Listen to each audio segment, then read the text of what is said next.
Professor Augusto Zimmermann, who's the former Law Commissioner of Western Australia, has written many books, very smart guy, also happens to be from Brazil. Now, we're going to ask Augusto all about what is happening in Brazil, particularly with these fires. Welcome back to Outsiders, Professor Augusto Zimmermann. How are you? Well, it's a pleasure to be back to your program. Thank you for having me. Our pleasure indeed, Augusto. Now, tell us, first of all, your background in Brazil, but tell us also what's happening with the fires at the moment and your take on what is really going on. What is the story behind the Amazonian fires? Well, I have spent part of my life in Brazil. I have a law degree in Brazil, and I know quite a lot about what's happening in terms of internal politics of the country. And I must say that I have very good news to give to everyone. There is nothing extraordinary happening in the Amazon region. Quite to the contrary. These fires are pretty average, and it's not a normal occurrence this time of the year. It's a dry season in the Amazon region, so that we should not be worried at all about what's happening. What is happening, indeed, is a manipulation of the facts for political gain, and that's coming especially from the European Union elites, led mainly by Macron and Merkel from Germany. James? That's probably what... Sorry. Sorry, go ahead. No. I was going to say, I mean, if it's nothing extraordinary, it probably explains why Emmanuel Macron is tweeting out fake pictures from years ago, and purporting that they're current. And why are they suddenly concerned about fires in the Amazon when they weren't concerned 3 years ago or 10 years ago when those photos were taken? What's changed? Well, what changed is economic reasons. I mean, the Amazon is a very wealthy, rich area in natural resources. The fires, as I have mentioned, are pretty average. We have had worse problems with fire in the past. Over the last 15 years, we had 10 years that were worse than the current one. And Brazil is actually leading in protection of the environment and environmental law. About 50% of the region, northern region of Brazil, is now legally protected. Brazil has 60% of the territory protected by environmental law. And it's an example to be followed by European countries that have deforested some of the areas. And of course, 65% of the area of European area is now used for farming and agriculture, which means that these forests have been devastated. Macron should be concerned about the fires in their churches, because you know that he's having many problems with these fires in their churches. There is nothing extraordinary about what's happening in Brazil, quite the contrary. Augusto, so Bolsonaro, we suspect that part of the reason for the antagonism against Brazil is that, of course, last year they elected Jair Bolsonaro, who is regarded as the Trump of the tropics. And, of course, they loathe Trump in the European Union. What is Bolsonaro doing that is so upsetting the kind of elites in Europe? He hates climate change. He cancelled the climate change conference. Is this what's behind it? Well, what's behind it is because the main reason is that he doesn't embrace the global warming hoax. And he believes that the best way to protect the environment is by doing the right thing, combating pollution and environmental degradation. And that's exactly what he's doing. Apart from this, he is a true conservative, and he's trying to protect the family unit in Brazil. And it's also trying to implement policies that are considered to be taboo by the radical left. He actually saved the country from probably becoming another Venezuela or another Cuba, perhaps, by defeating the radical socialist politician who was the other candidate. What he's doing, and the attack on him, are only for the right reasons. He's trying to save the country from the same fate that other countries in Latin America have been facing. Rita, you're a big fan of Venezuela. Would you go along with that? We want to.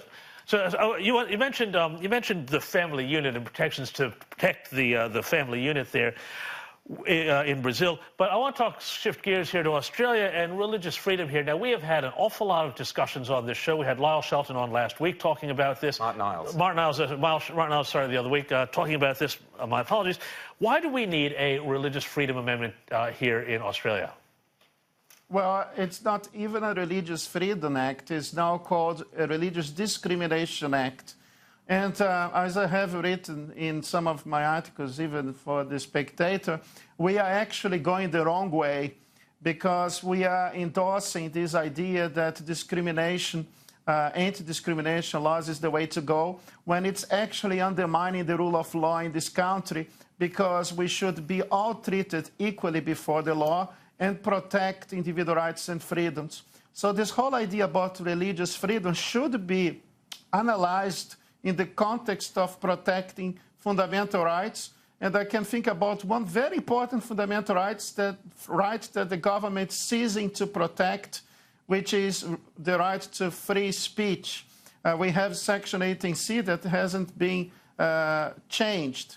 So if the government is unable to change provisions such as that, why on earth we would expect that this Religious Discrimination Act to necessarily serve for the purposes of protecting rights? I don't think so. Well, Augusto, I'm just going to play you a clip why we think, or why the voting public think that there should be some kind of religious protection, is because we were promised it by former Prime Minister Malcolm Turnbull. Have a listen.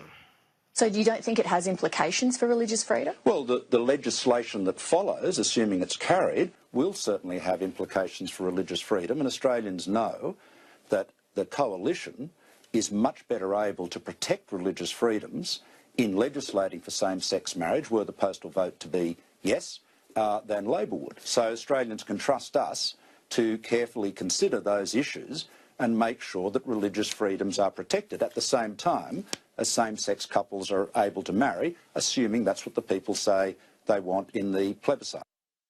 So, Augusto, the Liberal Party promised us at the same time that there would be concurrent legislation introducing same-sex marriage and religious discrimination. They lied about that, yet another failure of the Turnbull government. Now, you mentioned The Spectator. You've written in The Spectator that a religious discrimination commissioner, which is what Christian Porter is looking at bringing in, is the worst possible choice. Explain why you believe that to be the case. Well, because it might entirely backfire. We should not trust in the Australian Human Rights Commission because it has a very terrible track record in undermining human rights, because it is, you know, the students, what happened with those students from QUT when they were denouncing discrimination in their university. They were actually complaining about racial discrimination, and they actually end up being falsely accused of racism. And rather than having the human rights, protecting the human rights of these poor students, this organization was used to further persecute them. So, and another thing I have to say is that if the Sex Discrimination Act has always been used against men, and the Racial Discrimination Act is used always against white people, I guess that the Religious Discrimination Act will necessarily be used for the wrong purposes against Christians, perhaps. I suspect you're 100% correct there, James. Would you agree with that insight? Oh, look, that's exactly been my concern, Rowan and Rita and Augusto, about this potential legislation from the very beginning. I don't think we want to be empowering these human rights people any more than they already are. We should be disempowering them. I just want to ask, Professor, is there a danger then, really, if you set out this Religious Discrimination Act, that you could wind up with basically de facto blasphemy laws where it's basically impossible to criticize certain religions if they decide to then use the organs of state against you? Guess which ones, yes. Yeah, that's one of the main problems. I agree entirely. I think this should be a matter of concern. One thing that we all have to bear in mind is that our Prime Minister has a very bad track record when it comes to having a proper appreciation for freedom of speech. it seems that he doesn't like the idea of free speech so much, because every time he speaks out about people having the right to not feel offended, even when it comes to religious issues. We have to consider also that the Islamic groups, including the Islamic Center here in Victoria, in other places, are pushing for this idea of being protected from criticism. That would equal or be the equivalent of introducing a form of blasphemy law in this country. That would, in the same way, be the opposite of what religious freedom is all about. We should have more free speech if you want to have real religious freedom, because it is part of the package of protecting human rights in general.